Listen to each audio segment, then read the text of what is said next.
What's up, everybody? My name's Big Cam and welcome back to another Comically Boston Monday morning weekly nerdy news podcast where every Monday we discuss the last week in nerddom.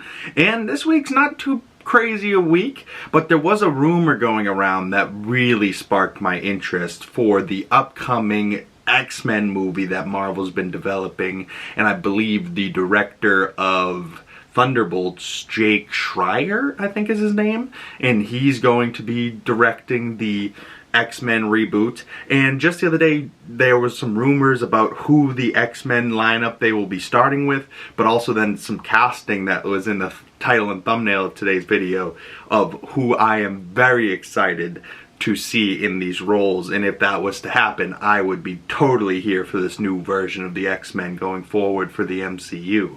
You know, getting away from the Fox X-Men. And I think with Avengers Doomsday and Secret Wars is probably going to be one last final hurrah for those X-Men, and then we'll get like maybe a reboot and then we'll be back into the Marvel Universe the way it should be. But not too crazy a news week, so let's just jump right into it and then we'll finish out the show talking about the X-Men. But just to start out here, Jon Bernthal's Punisher special presentation released an official trailer last week. It might even be like a teaser trailer. It was only about a minute and 40 seconds or something like that.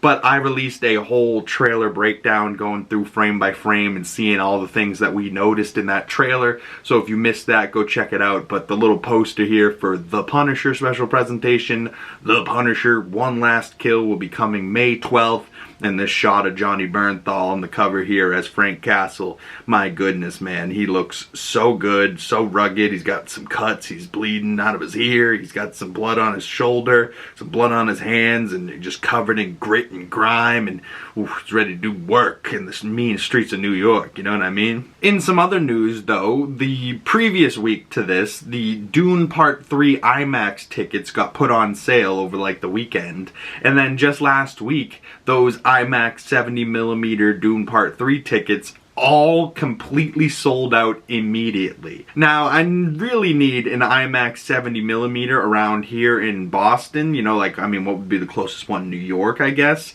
But, like, we definitely need one in Massachusetts somewhere.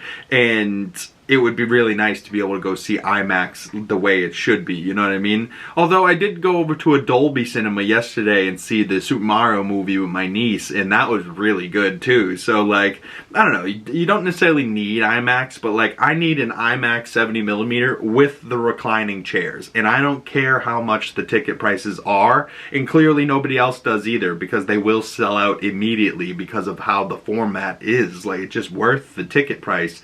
But to me, right now, the IMAX around me, all of the theaters, they're not that great, and then like the screen is great, sure, but all the seats are like those plush rockers like that are in auditoriums from when we were kids. Like, screw that, you know, I would rather be comfortable and see it on a slightly less screen. Like, I saw Project Hail Mary, a film that probably looks incredible on IMAX. I saw it at a normal theater, it was still incredible. So it's not like you need the IMAX, but it does go a long way to like really blow your mind with just how big the screen is. Like, I remember seeing Dune Part 2 on IMAX and losing my brain. Like, literally on the way home, I could not think of anything else for like multiple days other than Dune Part 2, you know? Like, just a phenomenal movie. But moving on, because CinemaCon is this week, and I believe that's out in Vegas, and I think you have to have like only invite only type of thing. I'm pretty sure you can't just like buy tickets to CinemaCon. It's for like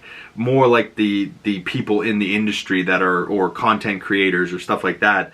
I would one day really love to be able to get over here to CinemaCon, but according to The Hollywood Reporter, an early look at Avengers Doomsday will be revealed at CinemaCon next week, and Disney is reportedly planning to pull out all the stops during their presentation. So hopefully CinemaCon in this whole whatever's happening there isn't like D23 where like you're not allowed to film and it's all like in-house. Hopefully whatever happens here we get to see the footage of, you know, as somebody that's not going to be there.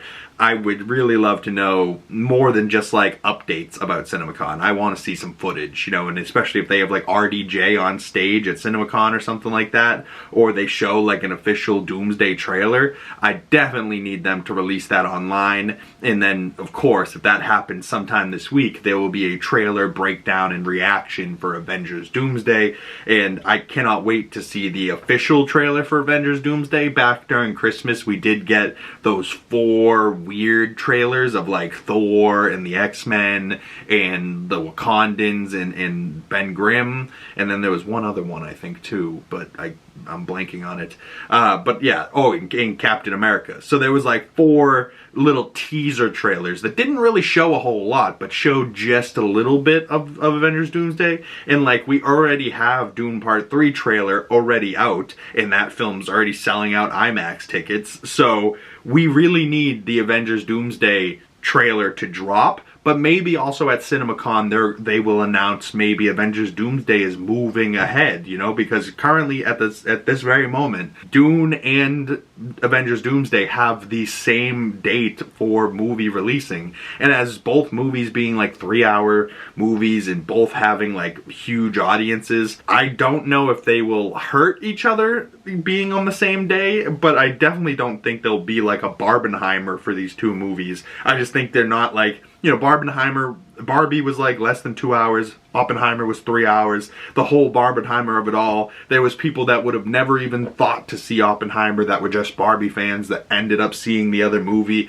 And then there was people like me that saw Oppenheimer, and then the next day was like, you know what, Barbenheimer weekend, let's go see Barbie. And the next day I went and saw Barbie, you know, like, and both movies were fine, but both movies are very, very different. Avengers Doomsday might be similar in ways, but also like they're both 3-hour movies. They're both kind of sci-fi hero epics, you know, like I'm not sure we'll have the same effect as a Barbenheimer, and people are really trying to force in Doomsday instead of Avengers Doomsday. It's Doomsday, and have Dune and Avengers Doomsday together, which, you know, maybe the marketing for it together could work and people would really like it. All I know is if it's both coming out during Christmas vacation, I think it will both do fine. As long as there's nothing else playing, like there's no kids movies or anything coming out during Christmas, I think Avengers Doomsday and Dune will both do incredibly well at the box office.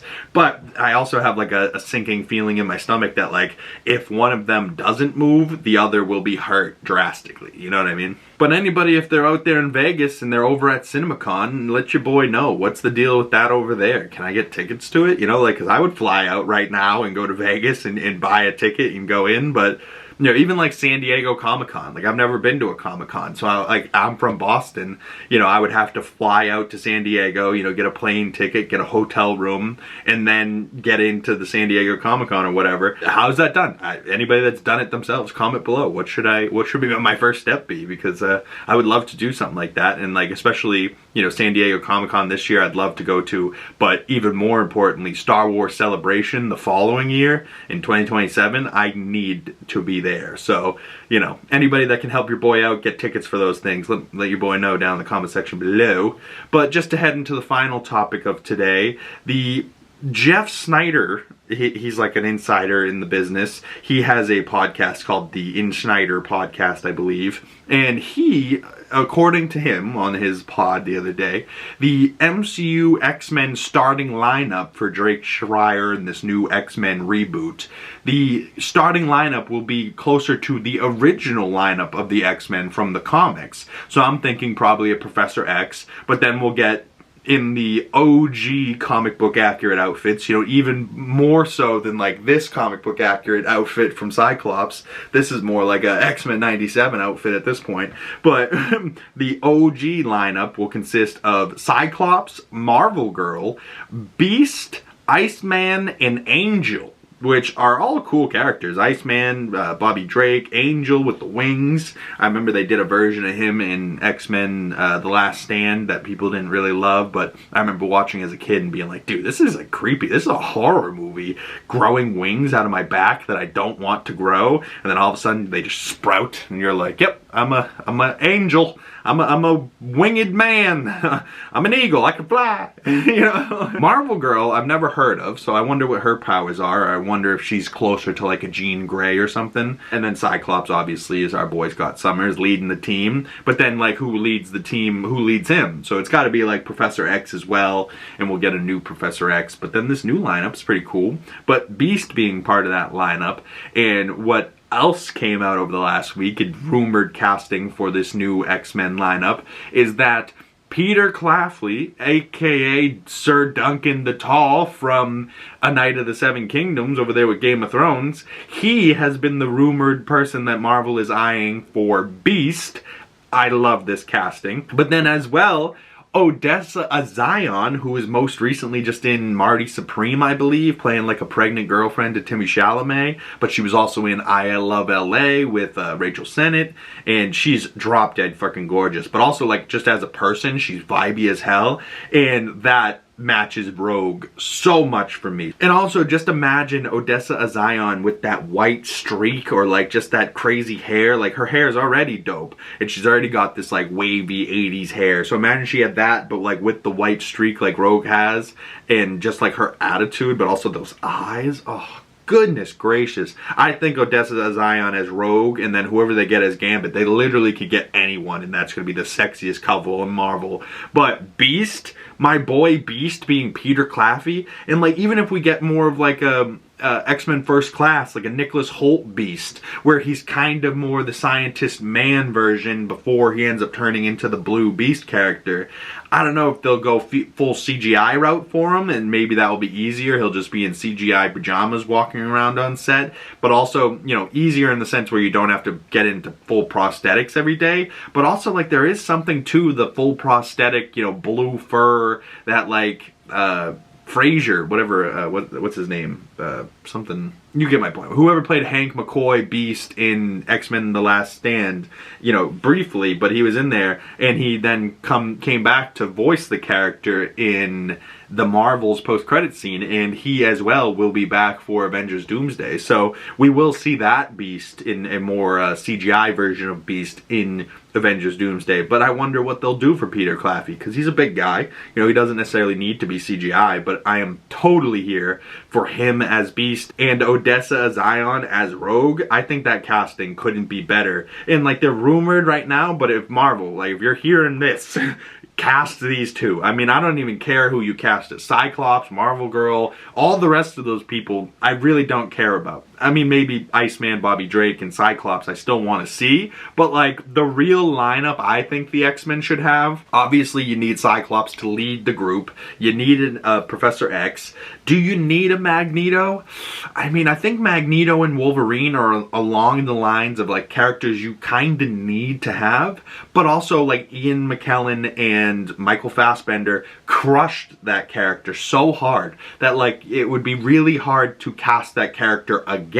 And then, like, I don't think they can recast Hugh Jackman, you know? Like, so if you do get another Wolverine, I think you maybe need to go the route of, like, Daniel Radcliffe and, like, you know, make a small, short King Wolverine. Maybe even, like, Matthew Woods or something, if I think I had that name right. But either way, you know, you need, like, a smaller, short King Wolverine, or maybe even just go, like, Henry Cavill and just make him a brooding beast that doesn't want to be a part of the team, you know? But you need Professor X, I think you need a Wolverine, but maybe, you know, that will be complicated. So then you need Cyclops leading the team. Cyclops needs his Jean Grey, so maybe that's already cast as who Sadie Sink might be in the Spider-Man Brand New Day. But also, like, what if Sadie Sink is like this Marvel Girl? You know, she's not Jean Grey, but she's Marvel Girl or whatever that is.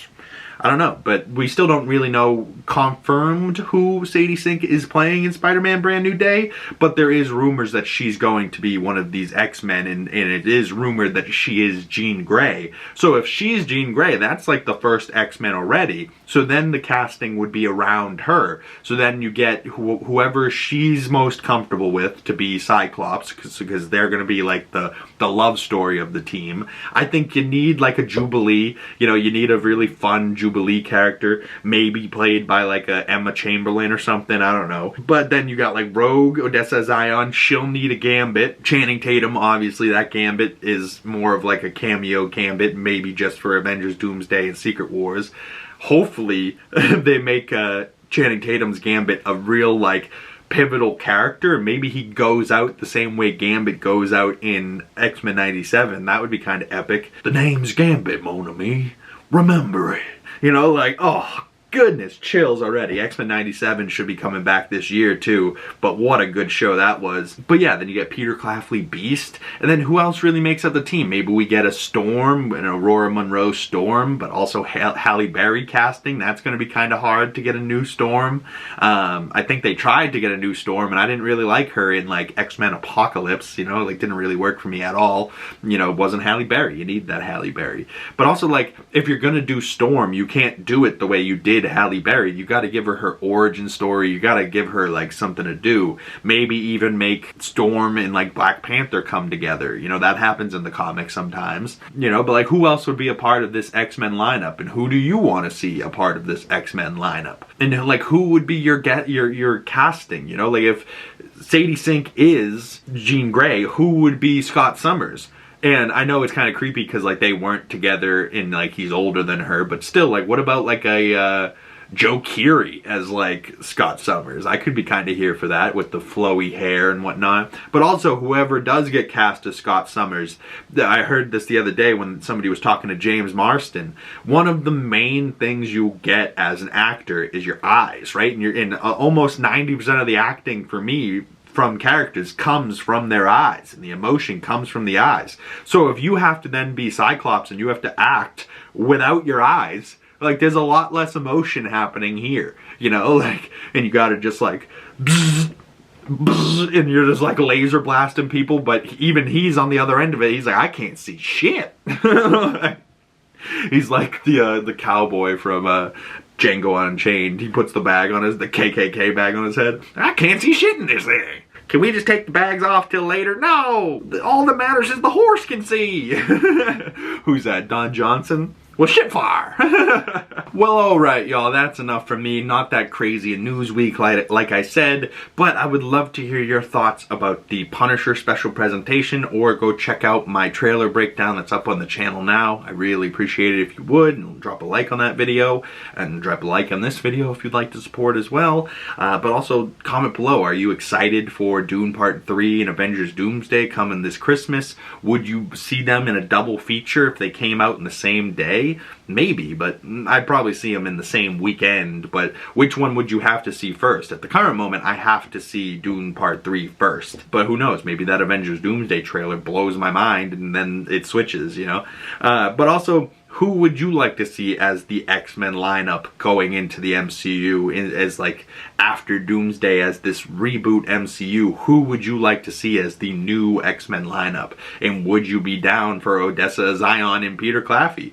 I know I would. Those two sound phenomenal. And if we have like Sadie Sink and those two as like our three X-Men so far, I'm totally happy with that. You know, we need a couple other X-Men pieces around them to fill out the cast, but still, if that's a solid 3 right there. If I don't get anything else, I'm happy with that. But also, like I said, that's rumored, so we don't know if that's actually confirmed or not, but that's who Marvel is eyeing. But, you know, Marvel, eye harder. Fucking send them boatloads of cash. I know Peter Claffey's going to be busy with this Night of the Seven Kingdoms for multiple years, but he can take a break from a Night of the Seven Kingdoms, come do some Beast with the X-Men, and then go back. You know what I mean? Like, I gotta see that. You know, as much as I want to see a Night of the Seven Kingdoms for the next 30 years, we need our boy Peter Claffey. But that's it for me, y'all. Thank you so much for joining me today on another weekly nerdy news, and those drop every Monday, so make sure you guys stay tuned for the next one. And if you guys would like to comment below your thoughts down in the comment section below, or you can send them to me on my other social medias, links for those down in the description below. But if you've made it this far into the video and you would like to support the channel, the best way of doing that is dropping a like on this video, commenting down in the comment section below, subscribe subscribing if you haven't already, and make sure you hit that bell so you don't miss future Comically Boston weekly nerdy news podcasts every Monday, and you get the notifications when those come out. Once again, my name's Big Cam, and I will see you gorgeous folks in the next video. Peace.